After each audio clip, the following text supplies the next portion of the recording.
नमस्कार. आज आपण बनवतोय मस्त शेवयांपासून भन्नाट रेसिपी. खायला एकदम चविष्ट असते, तसेच लहान मुलंसुद्धा आवडीने खातात. एकदम वेगळी आणि झटपट होणारी ही रेसिपी तुम्ही एकदा नक्की बनवून बघा. तर चला आपण रेसिपीला सुरुवात करूयात. तर इथे मी कढाई गरम करायला ठेवली. त्यामध्ये 1 चमचा तूप टाकून घेतलं. त्यामध्ये शेवया टाकून घ्यायच्या. इथे 1 प्लेट भरून मी शेवया घेतलेल्या आहेत आणि या शेवया ज्या आहेत आपल्या तुपामध्ये भाजून घ्यायच्या आहेत. तर एकदम कमी गॅस ठेवायचा. फुल गॅस ठेवला तर शेवया जळतात. त्यामुळे कमी गॅसवरती शेवया रंग बदलेपर्यंत आपल्याला अशाच परतून घ्यायच्या आहेत.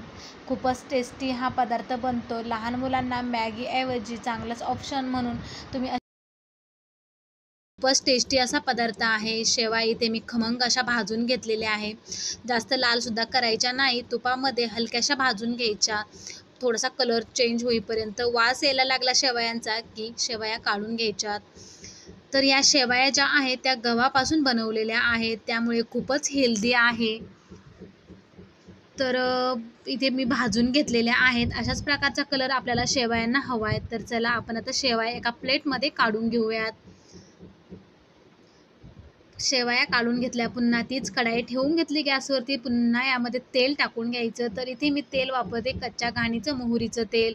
तुम्ही कोणत्याही प्रकारचं तेल किंवा तूप वापरलं तरी पण चालतं. तर यामध्ये मी एक छोटीशी वाटी भरून शेंगदाणे टाकून घेतलेत. आता हे शेंगदाणे जे आहेत आपल्याला मस्त कुरकुरीत म्हणजे एकदम असे कुरकुरीत करून घ्यायचे, खरपूस तळून घ्यायचे आहेत. तुम्हाला आवडत असतील तर तुम्ही नक्कीच घालू शकता. नसेल आवडत तर तुम्ही स्किप केले शेंगदाणे तरी पण चालतील. अगोदर तळून घेतले तर ते छान लागतात. नंतर मग किंवा तुम्हाला कुरकुरीत नसतील आवडत तर तुम्ही भाज्यांसोबत सुद्धा याला परतून घेऊ शकता. परंतु या रेसिपीमध्ये शेंगदाणे जे आहेत एकदम कुरकुरीत, खरपूस खूप छान लागतात. दाताखाली आल्यावरती एकदम वेगळाच अनुभव येतो. एकदम मस्त असे खरपूस लागतात. तर इथे मी शेंगदाणे जे आहेत ते तळून घेतलेले आहेत. तर बघू शकता कलर चेंज झाला म्हणजे एकदम थंड झाले की कुरकुरीत होतात. तर शेंगदाणे काढून घेतले. आता याच कढाईमध्ये आपण मोहरी टाकून घेणार आहोत. शेंगदाणे अशा प्रकारे कुरकुरीत झालेत. यामध्ये 1 चमचा भरून मोहरी टाकून घेतली. मोहरी तडतडलेली आहे. त्यामध्ये लगेच जिरे टाकून घ्यायचे. जिरेसुद्धा फुलून घ्यायचे आहेत छानपैकी. खमंग फोडणी बसली की छान चव येते. त्यानंतर यामध्ये आपल्याला लसूण घ्यायचा आहे. लसणाचे मी बारीक तुकडे करून घेतलेले आहे. हा गावरान लसूण आहे. तो सुद्धा यामध्ये टाकून घेतला. थोडासा ब्राऊन होईपर्यंत, जास्त पण ब्राऊन करायचा नाही. थोडासा हलकासा कलर चेंज झाला की यामध्ये आपल्याला कांदा टाकून घ्यायचा आहे. यामध्ये मी 1 कांदा घेतलेला आहे. एक मीडियम साईजचा कांदा कट करून घेतलेला आहे अशा प्रकारे आणि असा चुरगळून टाकायचा जेणेकरून तो सुट्टा होईल आणि लवकर परतल्या जाईल. कांदा टाकून सगळं मिक्स करून घ्यायचं. यामध्ये नंतर लगेच आपला टोमॅटो घ्यायचा. इथे मी 1 छोटासा टोमॅटो चिरून घेतलेला आहे. तो सुद्धा यामध्ये टाकून घेतलेला आहे. तर एकदम खमंग अशी रेसिपी तयार होते.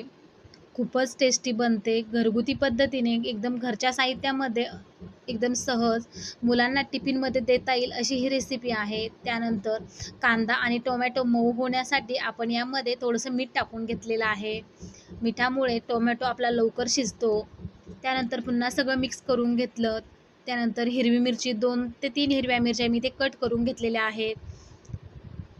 तर तुम्ही यामध्ये लाल तिखटसुद्धा घालू शकता किंवा मिरच्या अशा प्रकारे कट करून घातल्या तरी चालतात. मुलांना द्यायचं म्हटलं की कट करूनच घालाव्यात,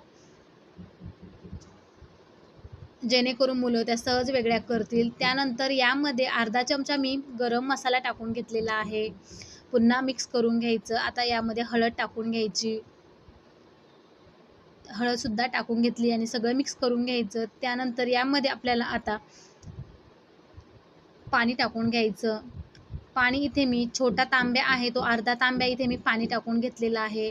जसं की 1 ग्लास भरून पाणी इथे मी टाकून घेतलेलं आहे 1 प्लेट शेवयासाठी. त्यानंतर पुन्हा अगोदर थोडं मीठ टाकलं होतं, नंतर वरून मीठ टाकून घ्यायचं चवीनुसार. आता या पाण्याला आपल्याला उकळी येऊ द्यायची आहे. तुम्ही इथे बटरसुद्धा वापरू शकता. बटरने सुद्धा चव छान येते. त्यानंतर पाण्याला उकळी आली की भाजून घेतलेल्या शेवया त्या यामध्ये टाकून घ्यायच्यात आणि पुन्हा सगळं मिक्स करून घ्यायचं. आता या शेवया ज्या आहेत त्या आपला मस्त शिजवून घ्यायच्या आहेत. तर आता यावरती मी अगोदर झाकण ठेवत नाही, नंतर आपण यावरती झाकण ठेवणार आहोत पुढच्या स्टेपमध्ये. तर अगोदर पाणी आटवून घेऊयात, म्हणजे शेवया आपल्या लवकर शिजतात. गव्हाच्या शेवया आहेत त्यामुळे त्या लवकर शिजतात. पाणी आटत आलं की यामध्ये शेंगदाणे टाकून घ्यायचे. शेंगदाणे अगोदर टाकले तर ते मऊ पडतात, वरून टाकले पाणी आटत आल्यावरती की एकदम खरपूस जसे आहे तसेच राहतात, कुरकुरीत राहतात, छान लागतात शेंगदाणे.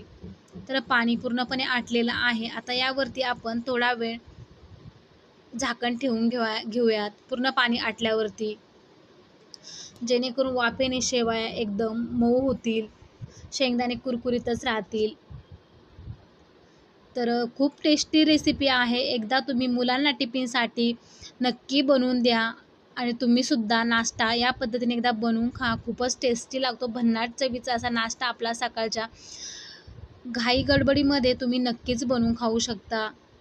त्यानंतर गॅस बंद केला. आता झाकण ठेवून घ्यायचं आहे 5 मिनिटांसाठी. पुन्हा झाकण काढून बघितलं, मस्त वाफळती आपली शेवयांची रेसिपी ते तयार झालेली आहे, बघू शकता. आता आपण प्लेटमध्ये काढून घेऊयात.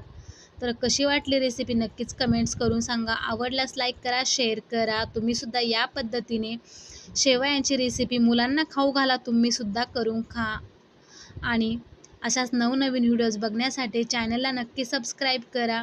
तर बघू शकता मस्त अशी रेसिपी आपली ते भन्नाट चवीची तयार झालेली आहे. तर बघूनच खावीशी वाटेल अशी रेसिपी आहे. तर चला भेटूया आपण पुढच्या व्हिडिओमध्ये.